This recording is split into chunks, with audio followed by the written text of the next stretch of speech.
What's up, you guys? Good morning. What kind of a place does coffee fit into your life? Seems kind of like an odd question, but this is something that I think that people don't really talk about enough. And I even thought about writing a book on this topic because I think it is really important. And you're probably thinking, okay, what are you talking about? Coffee? That's kind of random. And it is kind of random, except it's not. I've had this idea for a while that most people, they have an average amount of performance in the workplace, in their life. You know, they make the average amount of money that most people make. You know, they have the average amount of kinds of life that most people have. And most people, I mean, there's ups and downs. Obviously, some people have more and some people have less. But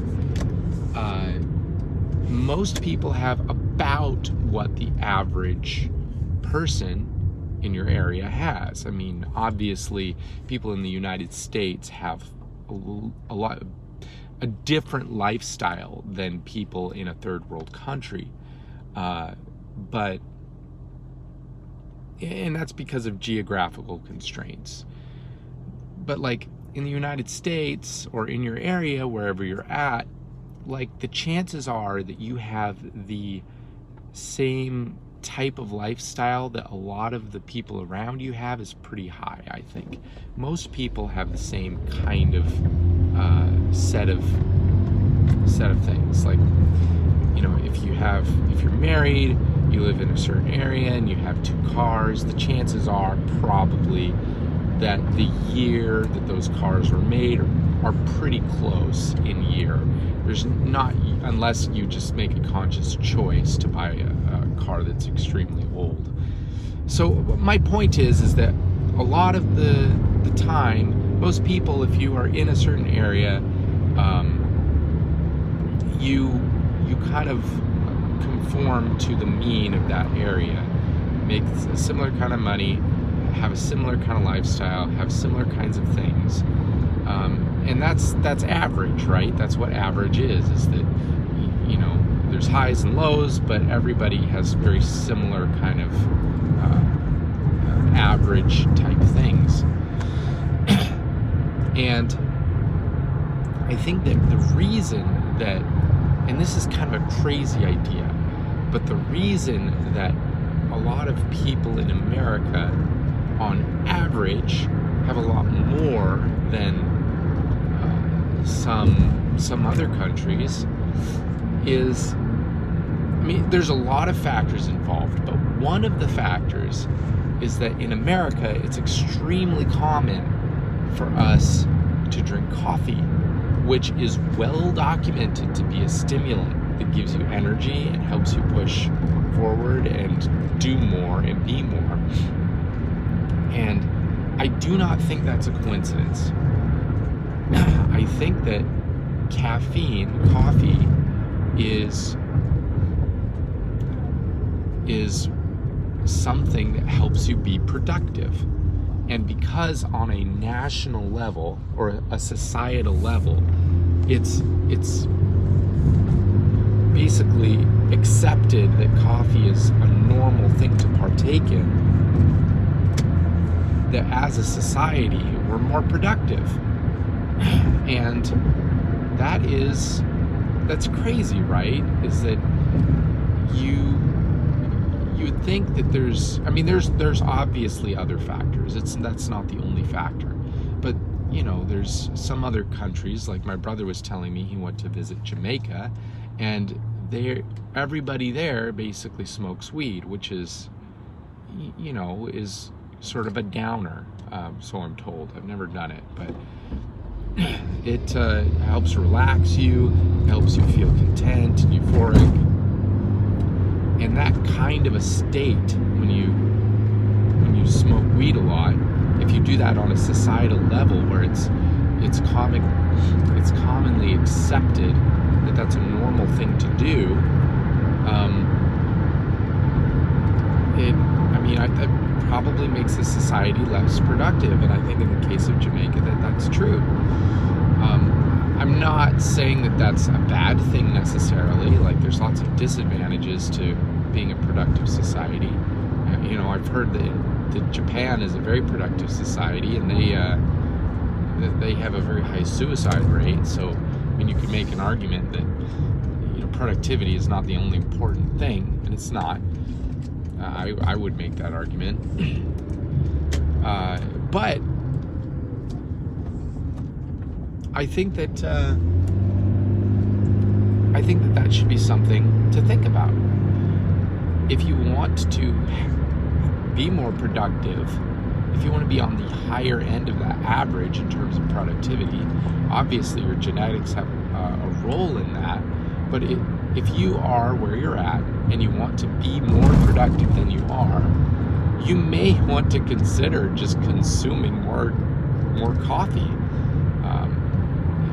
I think that this topic, it deserves some attention, because one of the things that we don't talk about is we don't talk about the fact that caffeine is like basically a drug that gives you energy. If you think about cocaine or heroin or any of those kinds of things, they're all drugs that have certain kinds of effects on you. And caffeine, you take it and it has an effect on you that makes you more productive. And if you have access to that, you have access to that drug that will do that for you, and you're complaining all the time about being tired and not having enough energy or having a hard time getting ahead in life. I know that for many people it's they don't want to have to rely on a stimulant in order to get by in life, but if you are in a place where you're down and depressed and you can't get anything done, you're having a hard time keeping up, and all you can do all day is lay in your bed and moan and complain about what it is that your life is like, and you don't like that that's who you are, and you want to change it, and you want to get help, and you want to start doing better things for your life, but you just cannot muster the energy to make that happen. Getting that shot of energy and motivation can be a very useful thing, because once you are moving down a certain track, you have momentum and it doesn't stop, right? So, once you start getting things done, you start, paying your bills, you start keeping up on stuff, and you get that train rolling, that's the path and the trajectory that you're on. And I really believe in momentum. I think that that's something that's extremely important. Momentum is huge. And if you use that caffeine as a tool to help you get that momentum, that's going to be a very good thing. And so my perspective on this stuff has changed over the years. My thought originally was, do your best to avoid any kind of drugs or any kind of stimulant, because you don't want to be relying on them. And I still believe that you don't want to be relying on that stuff. But if strategically used as tools to help you get over a hurdle or get to a different place in life that you want to be, I don't think that is wrong. I think Jordan Peterson famously was, he's taking some kinds of drugs to help him not be so nervous when he was on stage. And I think that normally that's probably, I wouldn't think that would be a good idea. But if you think about what happened to him, like, he was basically a nobody teaching class sizes of like 12 or something like that, to all of a sudden being a national figure on television and speaking to audiences of like millions of people with his videos, or thousands of people, you know, in his lectures, and having to do that on a consistent basis, night after night, over and over, suddenly, when you don't have a chance to adjust to it, like, I understand that you need a little pick-me-up so that you can continue doing that, especially when you have obligations. If you book a theater and you have thousands of people out on stage or out in the audience, and you need to perform, and you have a contract, and you're like, these people are counting on me, they paid good money to see this show, and you can't because you're riddled with anxiety, you know, temporarily using some kind of a stimulant or a drug to help you sort of overcome those moments, I think is not a bad thing. And that's not to say that you should want to rely on that on a consistent basis, but, you know, as a temporary solution to a temporary problem, I think there's nothing wrong with that, and it can be very useful as a tool. And that's good, and I think that we should be able to access those kinds of tools for those temporary uses.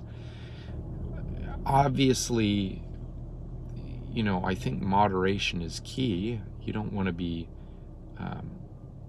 everything in moderation. You don't want to be doing anything to an extreme degree. So that's my take on it. I don't know what you think. I think that this is something that should probably be discussed more, and I think that we should also discuss caffeine being a drug as well. I think that we need to start looking at it differently and using it as a tool instead of just drinking our morning coffee and basically just standing around the water cooler. You should be using it strategically. When you come home from work and you're tired and you've got nothing left in you, but you have these things that you need to accomplish, that's the time to break out the caffeine. And I know people will say, well, I can't drink coffee at night because then I won't be able to sleep that night. And I'm like, no, duh, that's kind of the point. You're taking a stimulant so that you can get some stuff done. And if you can't take it at night because you won't be able to sleep, only use it when you need to pull an all-nighter. But anyways, I think this stuff needs to be discussed more. I'm very curious to see what you think. I want to hear what your comments are on this, because if my perspective is skewed, I want to be able to hear all sides of this argument, because it is something that I'm slightly conflicted about because of some beliefs that I've held earlier in my life. But I want people to tell me the things that I haven't thought about, so I can get a better grasp of the entire picture. Anyways, so I would appreciate comments about that. That's going to be huge for me. I want to start a discussion on it. And then if you enjoy, I don't know why you would, but if you enjoy these types of topics, check out my YouTube channel and subscribe and hit the bell so that we can have better discussions about that.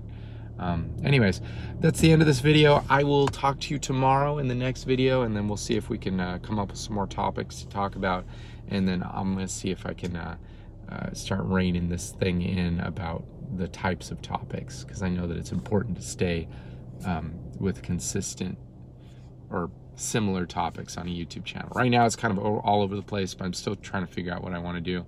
Anyways, this is the end of the video. I'll see you tomorrow. It was good talking to you. I'm looking forward to the comments and the discussion below.